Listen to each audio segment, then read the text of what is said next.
À Monsieur François Piquemal pour le groupe La France Insoumise pour une durée de 10 minutes.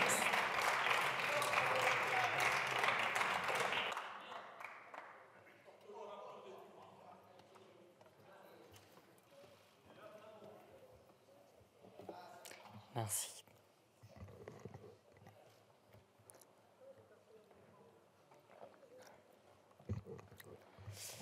Madame la Présidente, Mesdames et Messieurs les ministres, chers collègues, 22, voilà Madame Borne, voilà le 49.3. 22, passé en moins de 2. 22, voilà Madame Borne, elle embarque les débats mais ne tape pas que. 22, la démocratie plaquée et l'austérité planquée. Et oui, Madame Borne, votre bilan se résumera peut-être à ce chiffre, 22. Si vous ennuyez après le prochain remaniement, vous pourrez toujours organiser un match de foot avec vos 49.3. Peu de premiers ministres dans la Ve République ont eu cette opportunité. Toutefois, il faut vous reconnaître quelque chose.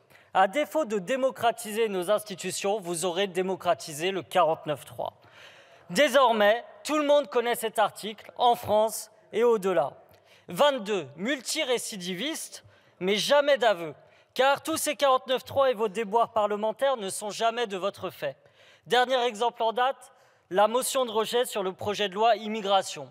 C'est la faute de la NUPES et des Insoumis.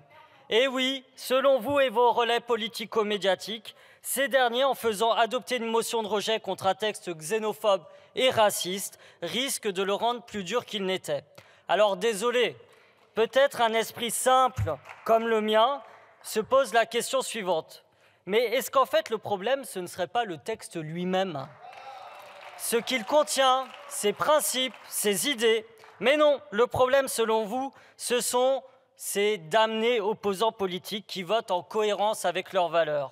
Si vous ne voulez pas qu'on vote contre un de vos textes xénophobes, arrêtez de l'être, simple, basique.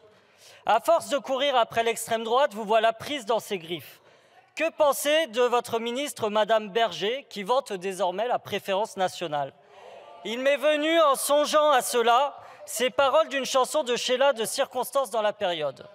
Comme les rois mages en Galilée, suivez des yeux Aurore Berger, vous la suivrez, où elle ira vous irez, fidèle comme une ombre, jusqu'à l'extrême droite. Et vous voilà à vendre votre âme en promettant de vous attaquer à l'AME, comme en rêve l'extrême droite. Ce matin, c'était Madame Braun-Pivet, oui, vous, Madame la Présidente, qui étiez prête à revenir sur le droit du sol.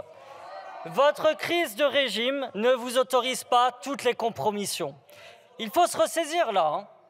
Jusqu'où ira votre dérive idéologique? Votre déliquescence politique vous fait perdre tout sens des repères moraux qui ont fondé notre République. Épouser les idées de l'extrême droite ne vous sauvera pas. Il fera juste de vous un marchepied du RN. L'histoire retiendra que Darmanin s'est chauffé, Ciotti l'a planté, Le Pen s'est empiffré, Elisabeth s'est bornée, Bruno a demandé, Macron s'est isolé et nous avons résisté. J'en appelle aux députés de la Macronie, et il y en a, que je sais encore attachés aux valeurs républicaines, à regarder lucidement ce qui est en train de se tramer dans notre pays avec l'arc extrême droitisé qui va de Bolloré à Aurore Berger. Ne sombrez pas avec eux dans l'indignité. Revenons à notre 49.3, le 22e donc, cette fois sur la partie recettes du projet de loi de finances. Bon, il y en a tellement des 49.3 qu'on ne sait plus vraiment où on en est parfois. Celui-là, c'est le 49.3 de Noël, qui a préparé plein de cadeaux sous le sapin de nos concitoyens. C'est Noël et vous avez décidé, j'en suis sûr, de les gâter. En plus, les Français vous ont écrit une liste de leurs préoccupations. La santé, le pouvoir d'achat, l'inflation. On est certain que vos cadeaux vont correspondre à leurs attentes. Allez, on commence à les ouvrir. Regardez le rouge là-bas, par exemple. Qu'est-ce qu'on a là? Tiens, une doudoune, sûrement pour compenser la fin du bouclier tarifaire qui avait été mis en place face à la flambée des coûts de l'énergie et qui passe de 21,7 milliards d'euros à 7,7 milliards d'euros. Rappelons que lorsque vous avez annoncé le retrait du bouclier tarifaire, cela a provoqué une hausse de 31% des prix de l'électricité en moins de 18 mois.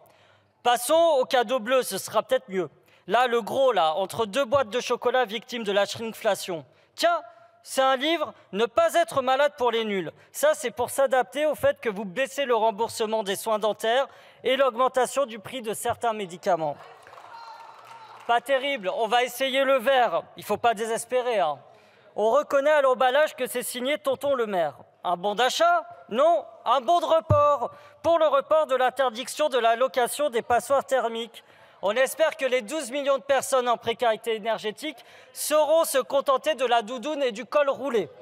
Ah, on n'avait pas vu, il reste des cadeaux, vous êtes trop généreuse. Et celui-là, je suis sûr que c'est le cadeau du cousin Attal, vu la finesse de l'emballage. Une revalorisation salariale pour les profs? Non, la suppression de 2500 postes. Dommage, il manque au moins un enseignant dans la moitié des collèges et des lycées. Allez, dernier cadeau, celui de notre tonton préféré, tonton Béchu. Un paquet de masques FFP2 pour se protéger des 42 000 tonnes de déchets hautement toxiques stockés sur le site de Stocamine dans le Haut-Rhin. Les générations futures s'en débrouilleront. Voilà donc quelques-uns de vos cadeaux empoisonnés que contient ce texte. Ils ont l'odeur de l'essence. Alors on pourrait bien sûr essayer de les revendre sur le bon coin, mais qui en voudrait? Tout ça, c'est pour le Noël du plus grand nombre, les salariés, les sans-emploi, les petits patrons. Mais il y a un autre sapin et un autre Noël, plus scintillant, avec d'autres cadeaux plus gros, c'est celui de vos amis. 205 milliards d'euros d'aide publique aux grandes entreprises, dont 80% de niches fiscales et d'exonération. Suppression graduelle des 50% restants de la CVAE au détriment des collectivités locales. Réduction des coûts de l'électricité pour le secteur aérien. Exonération d'impôts pour les fédérations internationales de sport afin de réaliser le rêve de M. Macron de faire venir la FIFA depuis la Suisse. 2 salles, 2 ambiances pour ce Noël. Et entre les deux, il y a les cadeaux qu'on aurait aimé avoir. Vous savez, ça se passe à chaque Noël, on aimerait des cadeaux et puis ils n'arrivent pas. Ceux qui nous permettraient pourtant de bâtir une société plus juste et combative face au dérèglement climatique. Le rétablissement de l'exit tax, un grand plan de 1,5 milliard d'euros pour un plan du ferroviaire, la titularisation des contractuels dans le service public, 12 milliards d'euros pour la rénovation thermique des logements, s'attaquer aux surprofits responsables de l'inflation, permettre aux collectivités d'avoir une dotation globale de fonctionnement au niveau de celle-ci, indexer les salaires sur l'inflation. Au lieu de cela, vous préférez laisser le pays dans la dépression et l'austérité. Les dépenses du budget général de l'État sont en baisse de 4,2 milliards d'euros. Il s'agit d'une austérité historique. Vous voulez désespérer le pays, faire une fatalité des 1 Français sur 6 qui ne mangent pas à leur faim, des 40% qui n'ont pas pu partir en vacances lors de l'année écoulée, des 300 000 qui meurent à la rue. Alors, à celles et ceux qui nous regardent et ont du mal à voir du positif dans la brume qui s'étend sur notre pays, sachez qu'il y a partout des étincelles sous la glace, des gens qui incarnent l'espérance face à la France des anxiolytiques du gouvernement. Nous voulons ici rendre hommage aux bénévoles du Secours populaire, des Restos du Cœur, du Secours catholique, de la Fondation Abbé Pierre, d'Utopia 56, du droit au logement, de Médecins du Monde et de toutes les associations pour les droits humains qui chaque jour relèvent le défi de l'humanité dans notre pays. Oui, notre pays, c'est celui de toutes celles et ceux qui, partout où ils sont, font vivre la solidarité. C'est cette France que nous voulons porter, celle d'un pays exemplaire sur les droits humains et la protection de ses citoyens, qui n'a pas peur de l'autre, qui ne se rétrécit pas. Madame la Première ministre, membre du gouvernement, députée de la Macronie, votre arche est faible et sous l'absence qu'il absorbe, il cédera. Il restera alors un choix, celui de la France peureuse ou celui de la France courageuse, celui de la France rance ou celui de la France de l'espoir, celui de la France consanguine ou celui de la France créolisée. En parlant de la France créolisée, je souhaite saluer ce soir Camille Depuiset, Laura Glauser, Atadou Sako, Coralie Lassource, Chloé Valentini, Orlane Canor, Grace Zahadi, Léna Granvaux, Tamara Horacek, Méline Nokandi, Estelle Nzeminko, Paoletta Fopa, Alicia Toublanc, Oriane Ondono, Laura Flip, Déborah Lassource, Lucie Granier, Sarah Bouktit qui nous ont offert ce dimanche la 3e Coupe du Monde de la France en handball.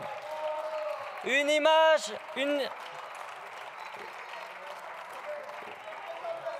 une équipe à l'image de notre pays, créolisée et qui fait de ces différences non pas des obstacles, mais un lien puissant pour rayonner à travers le monde.